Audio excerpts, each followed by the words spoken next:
to get the kettlebell to start between your feet and always put it back down there as well. This will really help to get your hips to push back as you go down to collect the bell. So bell between feet, reach straight down with your hands and then push the ground away, stand back up. You want to feel like all the way down, you feel your bum is moving, your hips are moving. Because if they stop moving at any point, then probably you're going to round your back. If you don't round your back, if you really can't push your hips back anymore, you can just bend your knees, and that way you still will keep a nice neutral spine so the back gets to work in a comfortable position. The feet should feel really relaxed on the way down, so you just let them squash and spread into the floor and then push through the feet on the way back up to prevent your back again from taking over. If you move focused on moving the kettlebell first rather than pushing the ground away, you're more likely to feel pain in that lower back.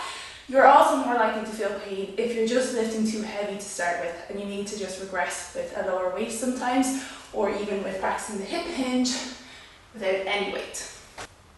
A nice focus for the feet is to think about reaching the toes forward, like you're really trying to stretch them forward as you go down.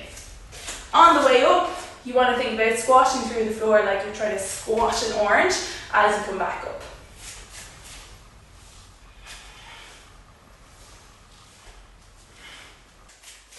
Feet should stay relatively close to being under the hips, but everyone's a little bit different, especially with the hip anatomy, so you can go a little bit further apart if you just feel like that's more comfortable and more doable. What you want to make sure of with the feet as well is that your heel isn't rolling in so far that you feel like the outside edge is coming off the floor. So if my right side is collapsing in like that, I feel like my baby toe is lifting off the floor. That means I need to work on actually keeping my foot in contact with the floor, usually by trying to relax it more rather than really trying to wedge it into place. And try and shift your hips in a way over the foot so that you're maintaining full contact with the floor.